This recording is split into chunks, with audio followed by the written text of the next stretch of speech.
At this current time, we are dealing with a global pandemic, the coronavirus. It's everywhere. And from what we see so far, it can't be contained. Now, the coronavirus, we're hoping for a vaccine to try to prevent it, but it's moving so fast, we don't have a vaccine yet, and vaccines at best, statistically, for viruses like this, have been anywhere from 29 to 42%, 45% effective, if they are going to be effective. But there's one system in our body that works on a daily basis to defend ourselves. That's our immune system. In this video, I'm going to give you all the strategies to enhance your immune system so you can do everything you can to prevent acquiring this illness and any others in the future. Now, we're going to start right now.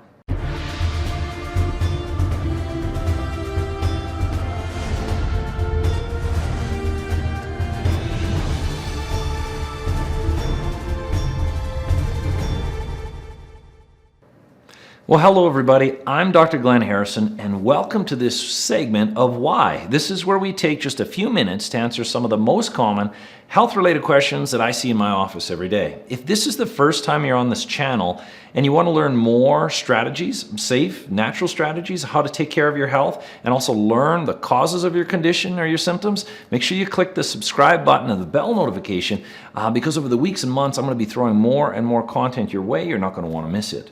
So the question today is a big concern. It's global. It's this pandemic that is taking over. It's a global pandemic, the coronavirus.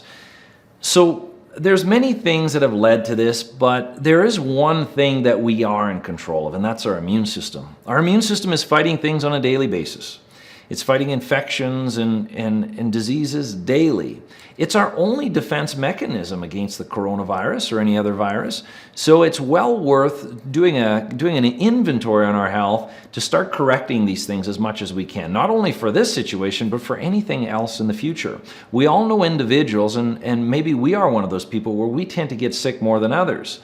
Those are individuals who have a weaker immune system. Now, there's many pieces to this immune system. It's very complicated and it's very comprehensive. I'm going to show you many pieces that we can put in place to enhance our immune function. Now, this isn't a complete list. Of course, there's much more than this, but this will get you started. So the first thing that we can do for our immune system is have it conditioned. Now, this would be something that we would do earlier on in life, of course.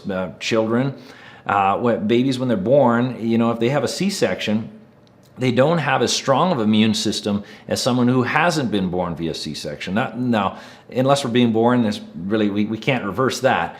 Another thing that we want to do to have a conditioned immune system is become exposed to a non-super sterile environment.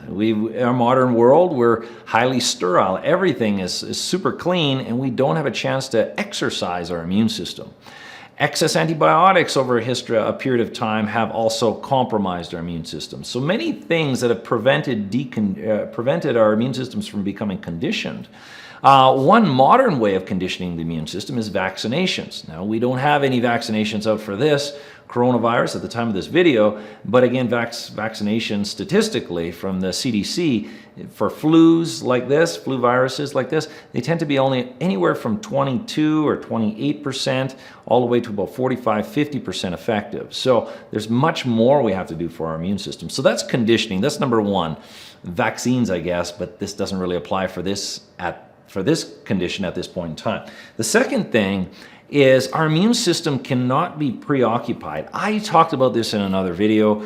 This is more of a comprehensive video on this topic. Preoccupied immune systems are probably the worst thing and the biggest thing in this whole story.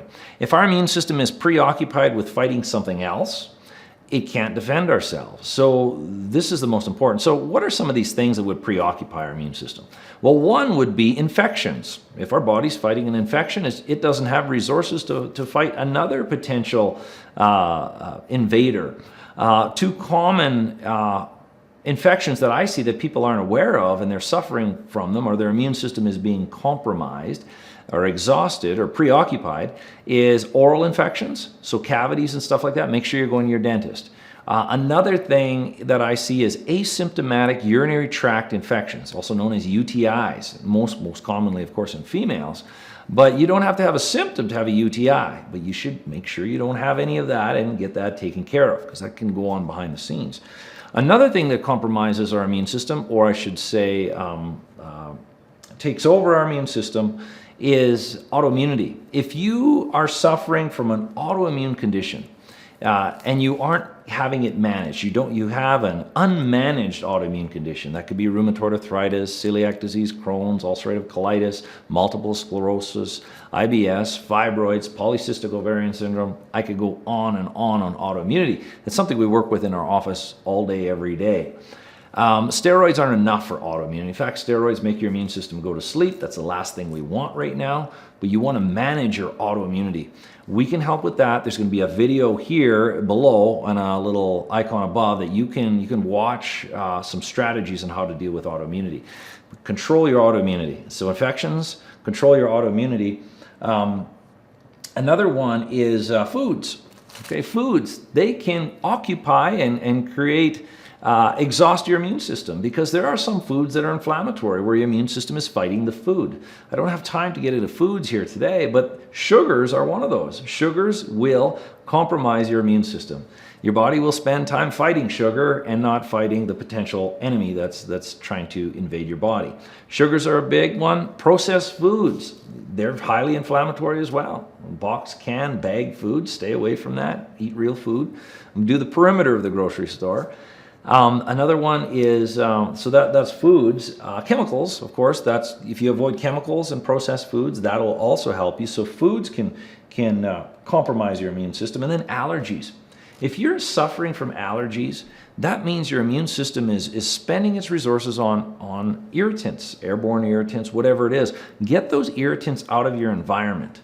And there'll be a video again above and below in the comments and above on how to deal with the most common causes of allergies. So hopefully that'll be helpful for you. Another thing to enhance your immune system is digestive health. I have a video just on digestive health, but I'm going to summarize it here. You have a digestive symptom if you have any acid reflux or heartburn. That will constitute that will constitute a digestive problem. If you have bloating throughout the day or after a meal, that is a digestive problem. If you have gas daily, that's a digestive problem. If you have any abdominal pain, that's a digestive problem. If you have diarrhea, one episode of diarrhea a day or a week is a digestive problem. And if you miss a bowel movement daily, if you go a full day without a bowel movement, that is constipation. That is also a digestive problem. Any of those symptoms are digestive problems, and the reason why digestive is so important, that approximately, depending on what you look at, it's expected between 70 to 80% of your immune strength is the product of your gut, your digestive system. So keep your gut happy and it's going to enhance your immune system. So that's the digestive system and digestive health. Another one is sleep. We sleep significantly less than we did 100 years ago. We need to improve our sleep. That is one thing. If you have if you have a poor enough sleep, like 3 to 5 hours a night, your immune function goes down as low as 30%. Just because of that. So we have to sleep. A couple of strategies. There's a video on sleep here as well. You can look at that one. That's a great one. But two things. Get rid of stimulants the 1 hour before bed. Stimulants most commonly are physical stimulants. So blue light, TV screens, cell phone screens, computer screens. All of that stimulate the brain and prevent you from getting into a deep sleep. Get rid of that blue light and the screen time 1 hour before bed. This is crucial. Another one is work-related tasks 1 hour before bed. That'll stimulate you and you won't get into the deep sleep. You'll need to sleep longer and you'll have to get the same rest, and you just won't get the quality. So those are two major pieces. And then stay away from caffeine in the afternoon. A lot of people say, oh, Dr. Harrison, I can drink a lot of coffee. It doesn't affect me. Yeah, it's because you're numb to it. Keep it out of your diet afternoon and so on and so forth, and stay away from sugary beverages. That'll also stimulate you and it'll affect you hours later and reduce your sleep. So there's some sleep, I like to call sleep hygiene.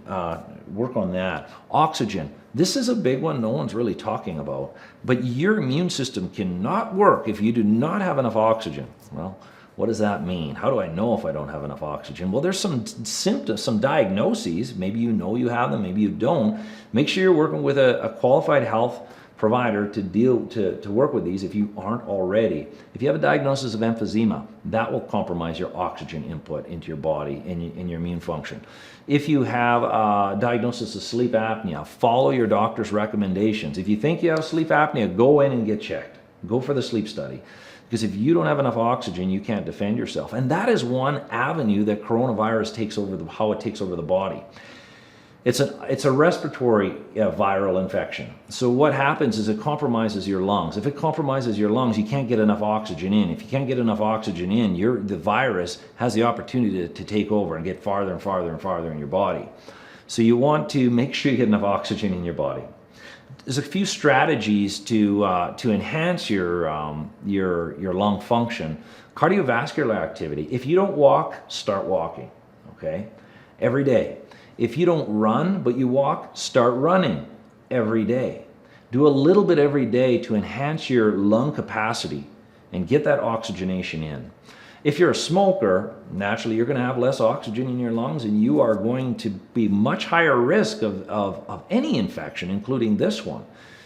You're going to have to kick that if you want to defend yourself and get your oxygen levels up. You're going to have to get rid of that. If you have terrible posture, like really hunched over, go visit a therapist, a body work, chiropractic's good for that.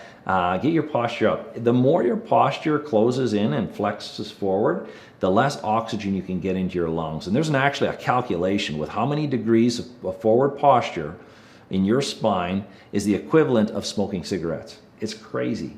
So work on that. Yoga can help too. There's many, you just got to do a little bit of it and you can get your posture back. Okay, so that is oxygenation. There's also breathing strategies. Someone to look up online, Wim Hof, the Wim Hof method. I go through this a lot with my patients. WIMHOFF, I believe. Wim Hof is an amazing, has a PhD in everything, and he teaches people on how to practice their breathing techniques. It's remarkable to drive immune function. Okay, so oxygenation. Avoidance. This is what the CDC is all about, the Center Disease Control. They're all about avoiding populations. So right now, there's the panic, avoiding big groups of people, coughing into your shoulder, of course, not your hand, washing your hand, staying away from people who are sick. If you're sick, stay home. These are all real. That's more of the avoidance strategy. It is necessary, but it's not everything, as you can see. Because your only defense is your immune system. That's why we're having this conversation right now. That's everything. The next one I think is more important now than ever. Staying calm and relaxed. If we are in a state of stress, which this is what's going on right now, everybody is panicking for well reason. Be informed. Don't put your head in the sand. But then we also have to mentally detox from this stress. It's ridiculous. People are getting out of their habits because their kids are now home. They're not in school. So the parents are home taking care of the kids, and they're not at home working. All they have to do is sit at home and scroll through their feed and hear all these dark things about these viruses and the world's coming to an end. Be informed, but do everything to keep your mind calm, because if you're in a state of stress, your immune system plummets. It plummets. You can lose 50% of your immune system just by being anxious and stressed. Go for a walk, get some air. Let the news feed of all of these viruses and doomsday, take it in small amounts. First hour of the morning, don't let that. Let your mind start enjoying the day. Last hour of the day, of course, that's your sleep strategies, so don't be doing it there either. Okay, so be calm, relax, all of this. You have a great immune system, and this is going to help boost it. So that's the pieces with the immune system. A little disclaimer about this: if you have symptoms of a cold or a virus or any of this, make sure you're pursuing your medical health provider. You're following all the regulations with that and guidance with that. This is just information to going above and beyond what your medical doctor is going to tell you. So I hope this was helpful. Do everything you can. There's going to be videos all over here. We work with the immune system ourselves. We work with anybody in the country, out of the country. There's a lot of resources in the videos and the descriptions below. So with that being said, I'm Dr. Glenn Harrison. Focus on your immune system, focus on your mind, and everything's going to be fine. And we'll talk to you next day.